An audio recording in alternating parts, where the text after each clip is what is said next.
Alhamdulillah, terima kasih dengan pertanyaan berikutnya. Ya, alhamdulillah nama saya itu tetap Hamidah dan panggilan saya biasanya teman-teman itu panggil Hami. Jadi saya tidak pernah mengganti nama saya karena saya bangga punya orang tua saya itu sebagai suku Campa, ya.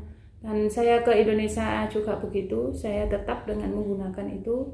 Hanya saja ketika saya mendalam Islam saya cari tahu arti nama saya, ya.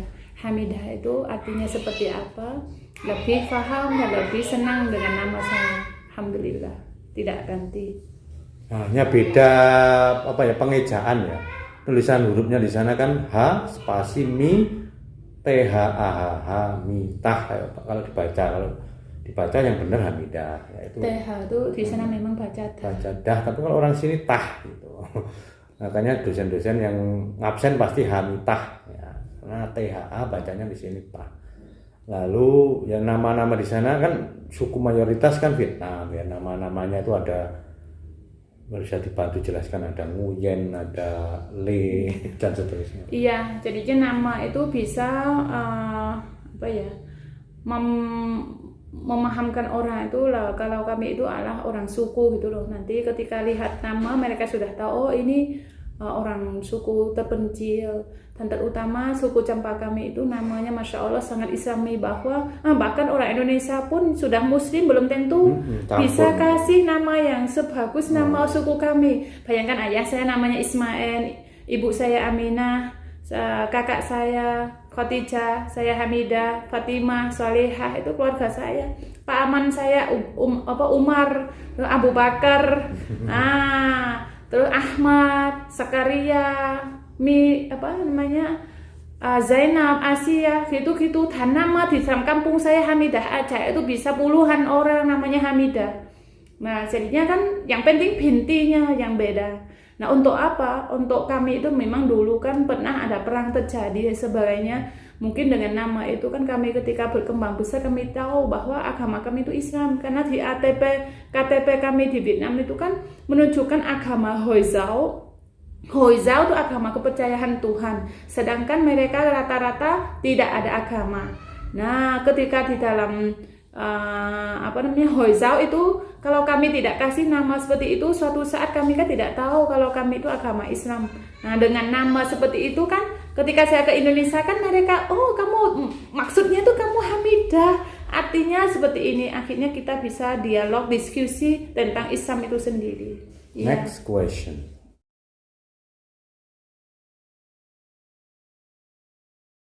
Terima kasih untuk pertanyaan selanjutnya.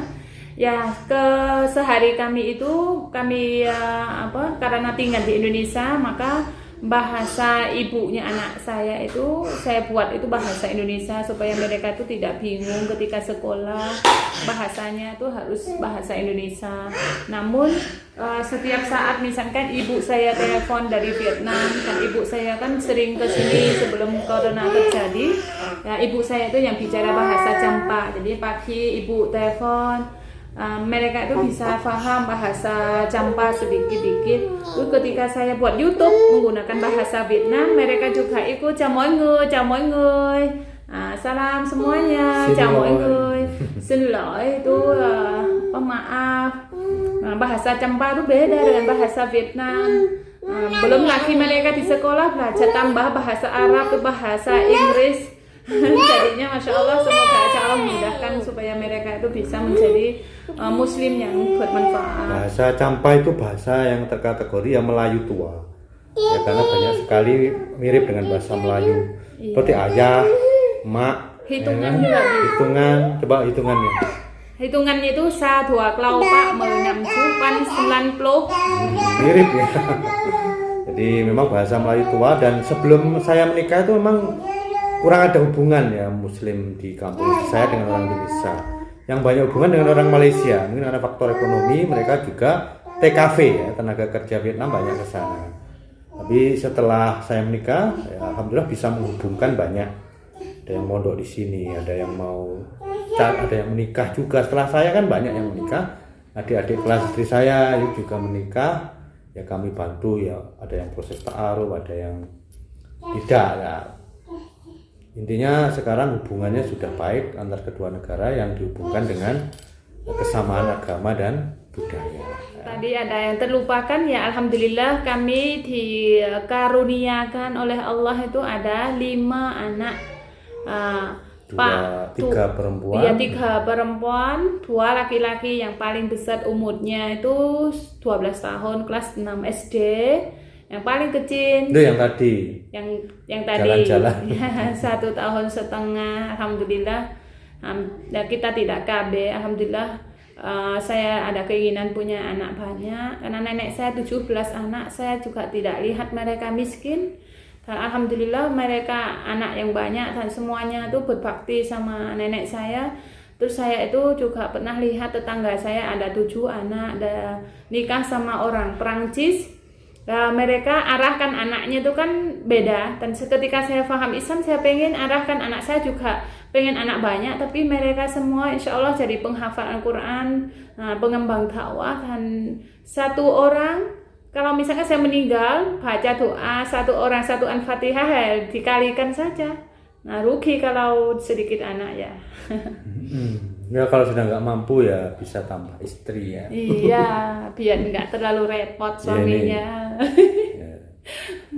Ini saya dulu waktu ta'aruf juga ada pertanyaan semacam tes lah. Kalau nanti poligami boleh enggak?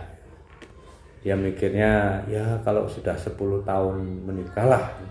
Tapi sebenarnya sekarang udah lebih 10 tahun ya enggak, belum poligami juga ya, karena sudah terlalu nyaman ya dengan keluarga. Alhamdulillah. Next question.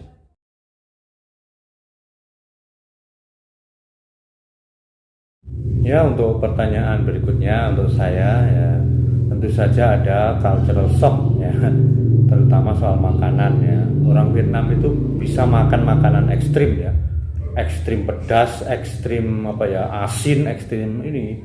Bahkan makanan yang paling mereka suka itu ikan fermentasi, ikan yang baunya sudah kayak ikan busuk. Saya aja nyium baunya sudah nggak kuat, makan yang lain sudah nggak bisa masuk. Tapi orang Vietnam suka sekali. Jadi ikannya dibungkus, ditaruh digali di tanah, dimasukin tanah, diambil berapa minggu ya atau berapa bulan itu baru dimakan. Ya, jadi tentu saja ada itu perbedaan makanan itu. Dan termasuk tempe itu kurang disukai oleh orang Vietnam. Tapi bagus mereka karena sukanya sayur. Jadi bisa makan nasi dengan sayur saja bisa. Kalau kita kan tidak bisa, ya kan? Asalkan kalau kita kan pokoknya ada lauk ya, nasi sama tempe, tahu atau ayam. Tapi mereka kebalikannya kan lebih bagus ya. Sayur mentah bisa, sayur dimasak bisa. Jadi intinya sulit nelan ya kalau tidak ada sayur. Itu orang Vietnam yang itu sangat bagus karena sayur kan itu makanan yang sehat ya, yang dibutuhkan badan kita. Tapi orang Indonesia sangat sedikit yang suka sayur. Ya kan, itu cultural shock ya. Tentu saja riak-riak bergelombang ada di dalam urusan rumah tangga. Ya tapi kita ya sudah memutuskan kan untuk membentuk keluarga kita itu sesuai dengan standar Rasulullah, standar Islam. Ya makanya kita juga ya menyempatkan diri untuk ikut parenting Islami. Kebetulan di sekolah ada gitu, sekolah anak kami ada sekolah tahfidz plus ya, Khairul Ummah ya, pusatnya di Bogor, ada di banyak kota. Itu ada parenting rutin ya. Dulu sebelum Covid itu ada parenting 2 hari itu ya kita belajar di situ. Jadi kita menyelesaikan persoalan itu dengan cara Islami, dengan cara musyawarah. Jadi kalau ada yang bertengkar itu minta rapat.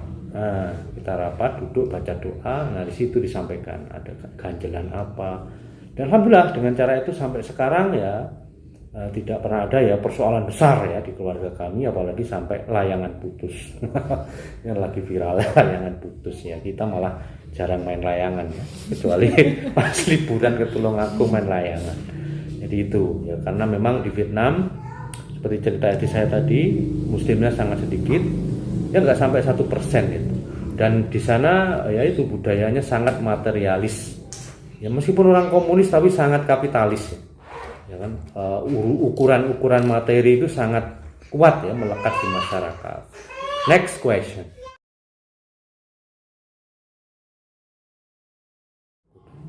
Ya baik, pertanyaan berikutnya ya perbedaan budaya ya Muslim di Vietnam dan di Indonesia.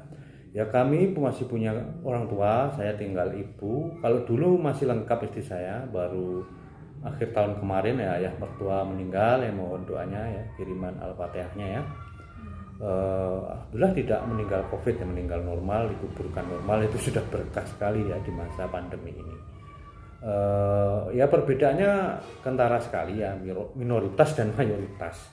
Jadi karena kami masih punya keluarga, biasanya ya 1 tahun hari raya itu di Tulungagung, 1 tahun berikutnya di Vietnam. Jadi sekitar 2 tahun sekali kita pulang ya, dari awal menikah itu. Dan pulangnya selalu bulan Ramadan. Karena mirip di sini, jadi Muslim di sana juga kerja di luar kota, bahkan di Malaysia juga ada. Itu pas Ramadan pasti pulang ya, seperti kita mudik ya, orang Indonesia mudik ya kan, di situ di kampung ibadah lah, puasa, kegiatan di masjid, di surau ya, di sana namanya surau juga ada. Kalau sore itu masak bersama di surau, di masjid, masak bubur daging ya, bubur daging sapi. Agak lucu, minumnya itu cola. Buka puasa minumnya cola. Nah, merek Sting di sana, itu bukan Sprite ya, di sana ada merek Sting namanya, cola juga. Nah itu agak shock juga saya, kok buka puasa minum cola itu gimana nanti isi perutnya.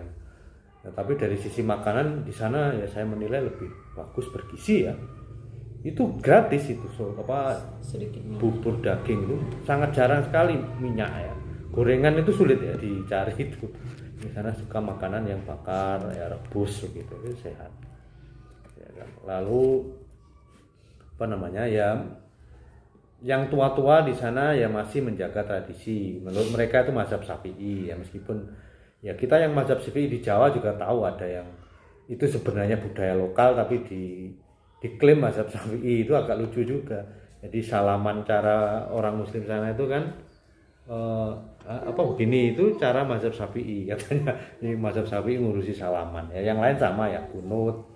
Kemudian tradisi selamatan juga ada, cuma sajiannya beda. Di sana lebih suka kare daging, kemudian rokoknya tuh ada rokoknya di berkatnya. Nah silakan nambahin. Ya alhamdulillah, saya mungkin tambahkan apa, kita pilih bulan Ramadan yang mungkin bulan itu terkumpul banyak orang dan saya bisa jumpa dengan kerabat saya dan terutama itu saat itulah semua muslim di sana berkumpul dan ingin dekatkan diri kepada Tuhan yang Maha Esa. Nah, sehingga saat itu saya juga mudah untuk bisa kumpul dan berbagi pengetahuan saya atau pengalaman saya di Indonesia tentang Islam. Jadi kita bisa berdakwah saat anak-anak ya, mengajar anak-anak, mengajar dan memberikan peluang motivasi banyak anak muslim di sana untuk dapat beasiswa dan mau belajar lebih untuk bisa datang ke Indonesia. Dan itulah harapan kami setiap kali pulang, dan hampir kita sangat jarang sekali untuk wisata-wisata, dan kita merasa ya, saya juga masa muda sudah capek mainnya, dan saya merasa lebih tentram ketika kita mendalam agama, sehingga waktu pulang itu kita benar-benar menggunakan untuk bisa berbagi, sharing, untuk bagaimana mereka bisa tahu tujuan hidup seorang muslim seperti apa seharusnya mereka lakukan agar mereka itu bisa berhasil dunia dan akhirat. Itu yang kami bisa lakukan. Ya, yang beda budaya itu ada sahur bersama. Sini nggak ada ya, di sana sering ya. Almarhum ayah mertua saya itu sering mengundang ya tetangga untuk sahur bersama. Jadi itu budaya yang berbeda dengan kita ya, bagus sekali kan. Ya nanti coba kita budayakan ya, undang orang sahur bersama. Alhamdulillah ya kan, gantian itu misalkan dalam 1 bulan Ramadan itu terutama yang akhir-akhir Ramadan itu mereka gantian sahur bersama. Nah, bisa di musola, bisa di rumah orang, jadinya sampai 10 malam terakhir. Ya mungkin secara Islami kan kurang begitu sunnah, karena seharusnya kan iktikaf di masjid. Tapi ya nggak apa-apa lah, mereka ada keinginan untuk ajak puasa bersama. Saatnya sebelum itu sebenarnya juga nggak ada sih. Ketika ayah ke Indonesia aja, ayah ada keinginan untuk mengajak banyak orang puasa dan mengadakan puasa sahur bersama itu, untuk pelan-pelan membangun kebiasaan untuk bisa puasa bulan Ramadan. Next question.